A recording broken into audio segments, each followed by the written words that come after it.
Era una tarde cálida de septiembre en Austin cuando llegué frente a la vieja casa de rancho. Los campanillas del porche tintineaban suavemente, el mismo sonido que una vez significaba seguridad y tardes de verano llenas de risas. Ahora se sentía desconocido, casi hueco.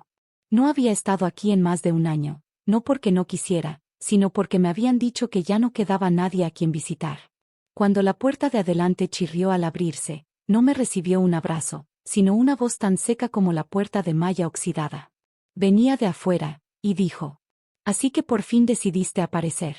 La abuela, con ojos agudos y los brazos cruzados, me miraba. Me quedé helado, sus palabras dolieron más de lo que esperaba. «Abuela, ¿qué está pasando?», pregunté, acercándome. «Me dijeron que estabas en un hogar de ancianos, que tú y el abuelo», me interrumpió, levantando una mano temblorosa. Esa sola acción se sintió como una bofetada. «Tu abuelo te llamaba Elena una y otra vez en su lecho de muerte. Seguía pidiéndote, su pequeña científica, pero tú nunca contestaste. Nunca viniste a visitarlo». El aire se me atascó en la garganta. «Eso no es cierto», susurré, con la voz temblando. «Por favor, déjame ver el número al que llamaba». Ella vaciló un momento, luego desapareció dentro de la casa. Cuando regresó, sostenía una pequeña libreta de notas, con las esquinas desgastadas y las páginas ligeramente encorvadas. Me la entregó. Reconocí la escritura del abuelo al instante, pero el número en la página no era mío, ni siquiera cerca.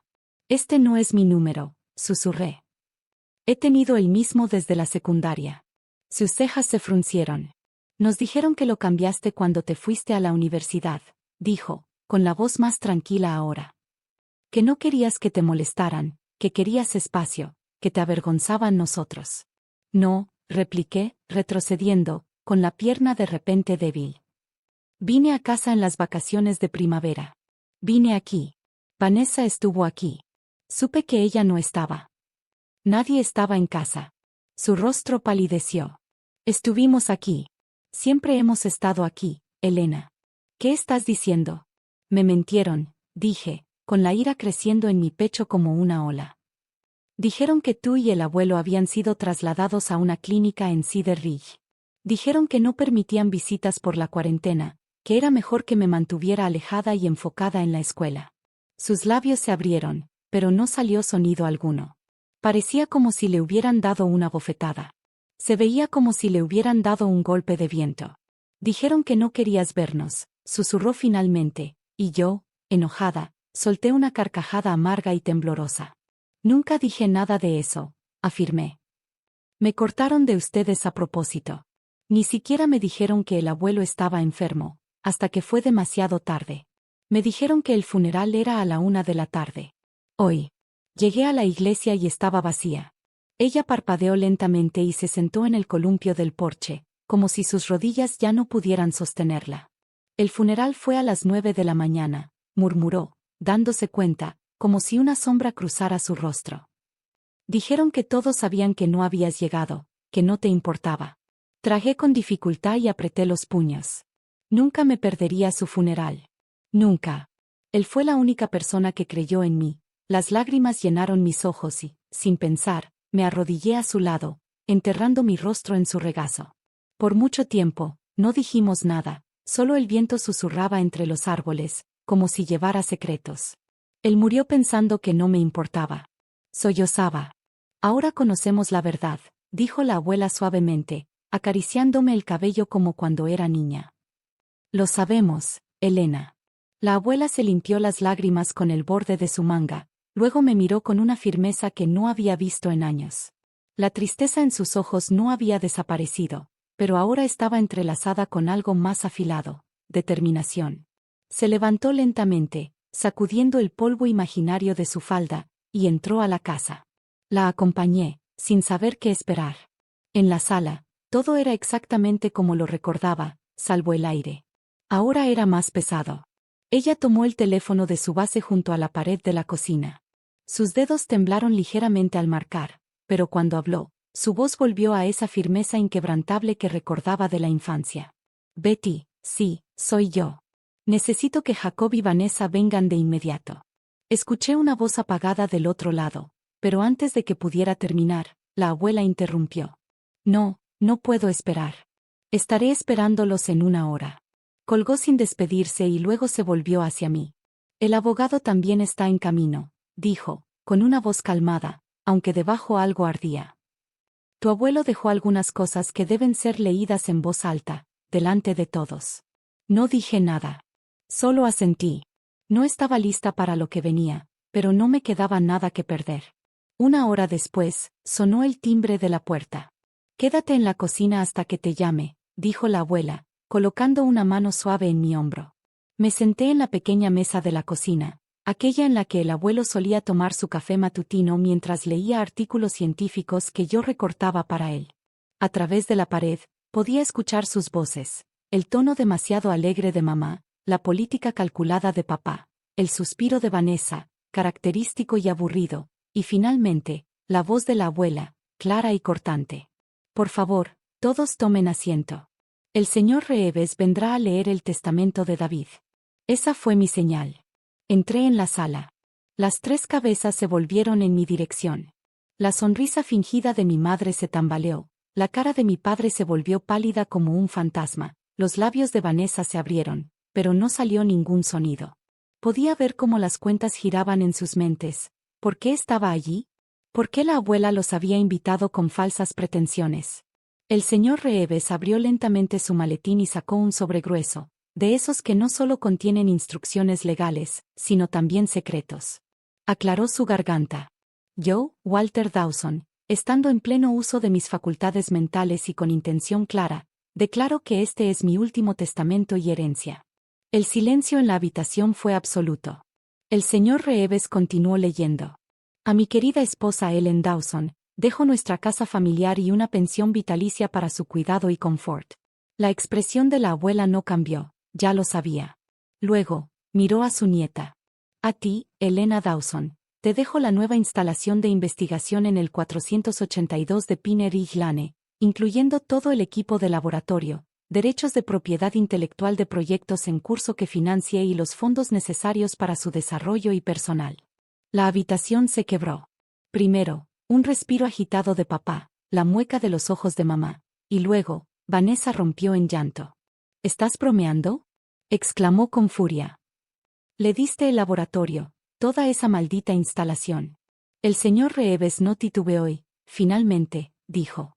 Y el resto de mi patrimonio, cuentas, activos e inversiones, serán divididos en partes iguales entre mis 2 nietas, Elena y Vanessa Dawson.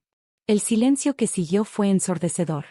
Vanessa se levantó tan rápido que la silla chirrió contra el piso de madera. Su rostro rojo, los labios curvados en una expresión de incredulidad.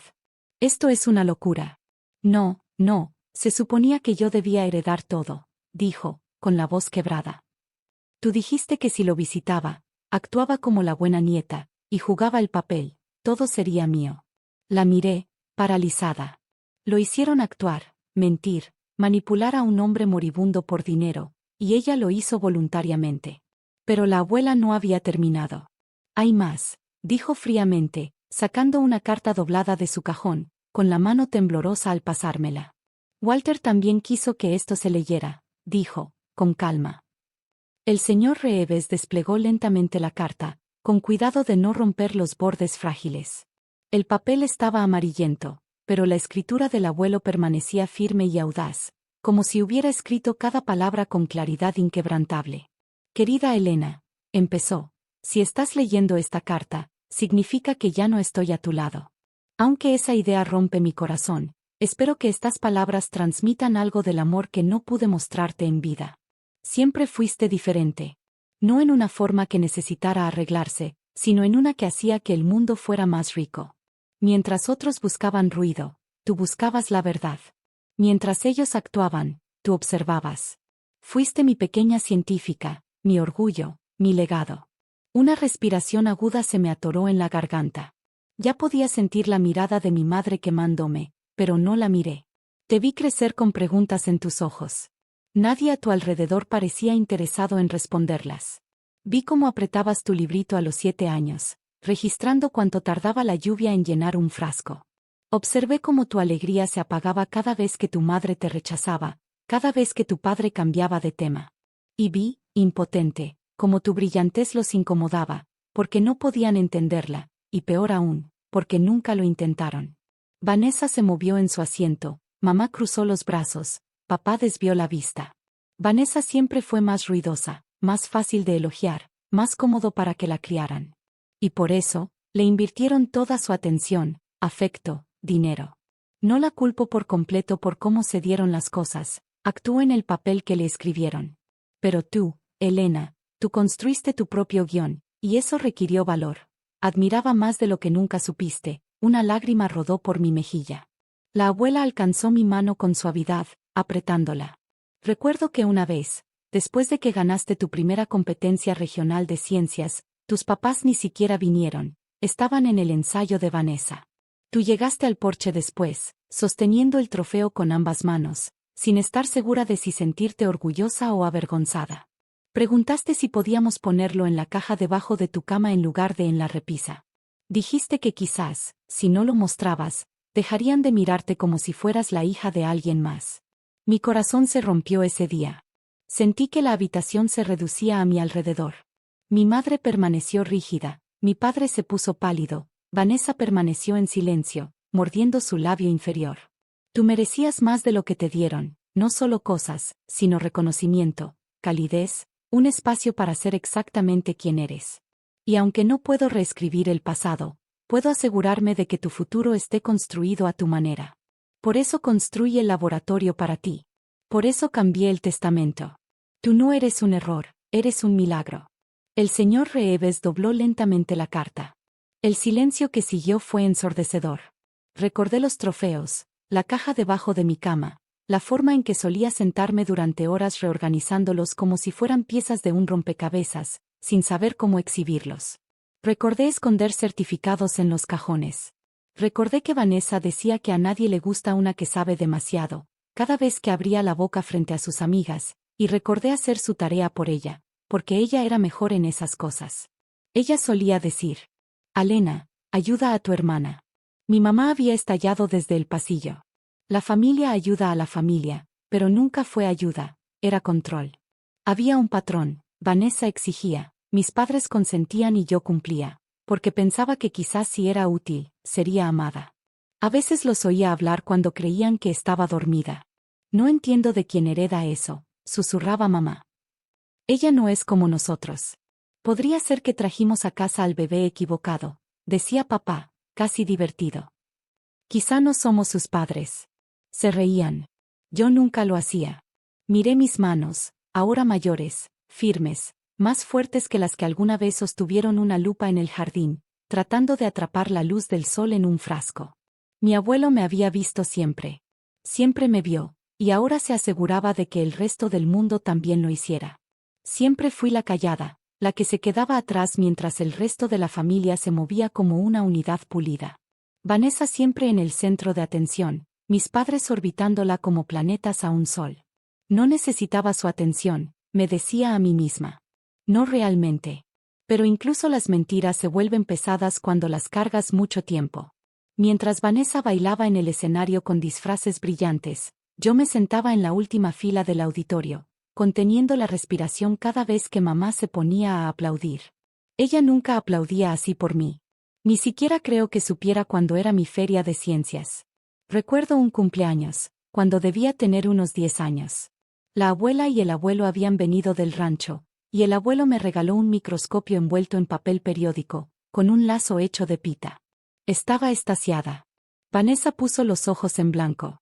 Claro, ella querrá una caja de gérmenes, murmuró. Mi mamá se rió. Bueno, esa es nuestra Elena, siempre la pequeña rara.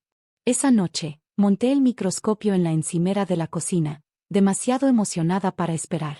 Preparé láminas con agua de un estanque, pedacitos de piel de cebolla, pétalos de flores, cualquier cosa que pudiera conseguir.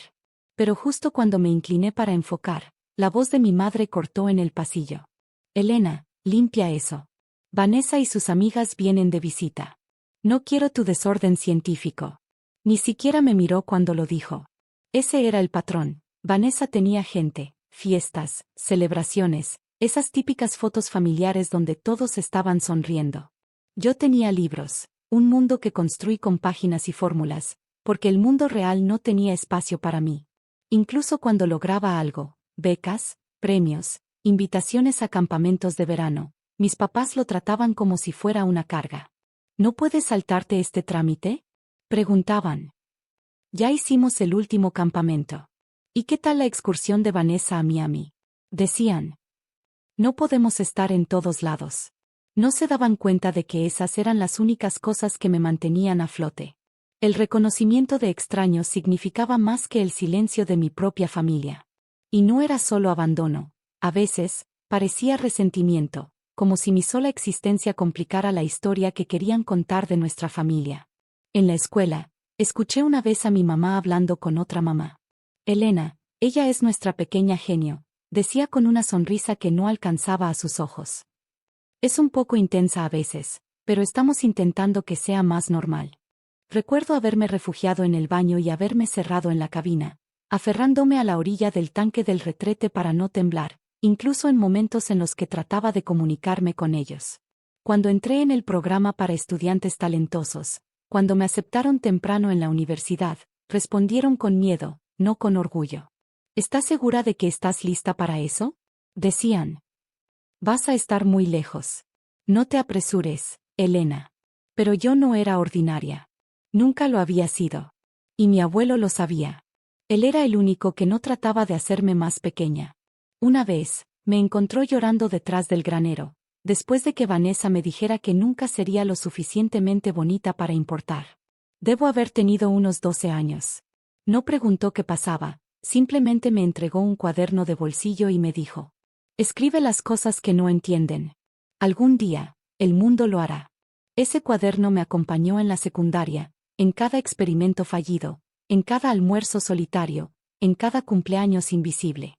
Era mi ancla, mi armadura.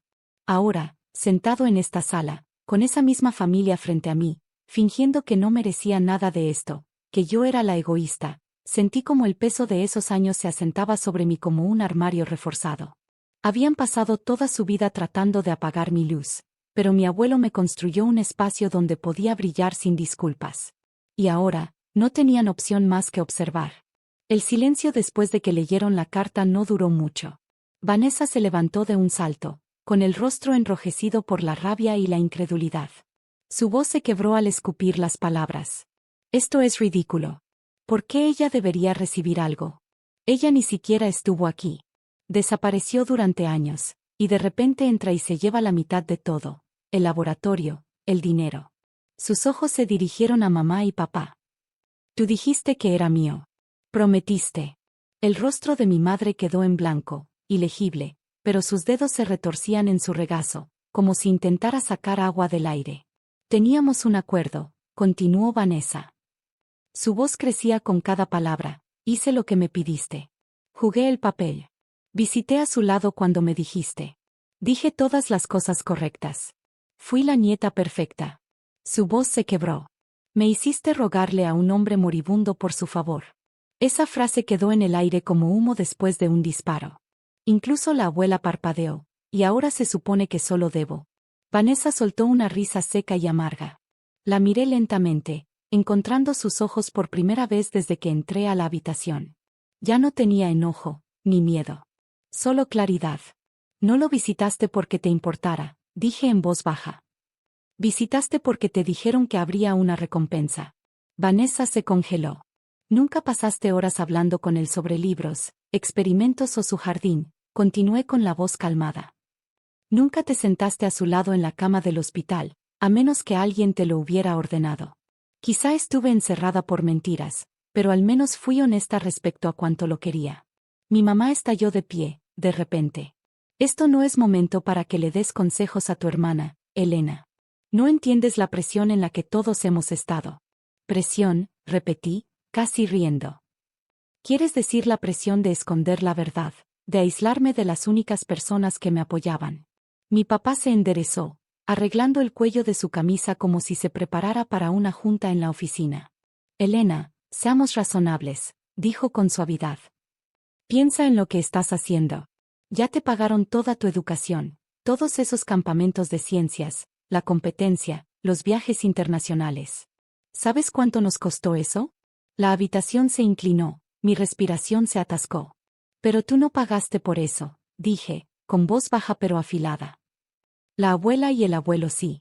Cada tarifa de solicitud, cada boleto de avión, cada equipo de laboratorio. Todo fue ellos, no tú. Mi papá abrió la boca, pero lo interrumpí. Desde el principio dejaste claro que no eras nuestra prioridad. Lo dejaste muy en claro. Pero ese no es el punto, señaló mi mamá. La familia significa sacrificio. Vanessa necesita esto más que tú. Si quieres honrar la memoria de tu abuelo, firma tu parte. La abuela se levantó lentamente. Sus manos temblaban, pero su voz no. ¿Cómo te atreves?, dijo ella, con una voz tan afilada que el aire pareció hacerse más delgado. ¿Cómo te atreves a estar aquí, en la casa que construyó mi esposo, y hablar de sacrificio? Mi mamá parpadeó. Ellen, dijo la abuela, me engañaste, manipulaste, mentiste en su cara mientras moría, y ahora tienes la audacia de hablar de familia. Se volvió hacia Vanessa. Quizá jugaste tu papel, niña, pero nunca fue amor. Solo fue una transacción. Y me da vergüenza no haberlo visto antes. La cara de Vanessa se retorció, pero no dijo nada. La abuela respiró hondo, su mano apretando el reposabrazos de su silla con una furia silenciosa.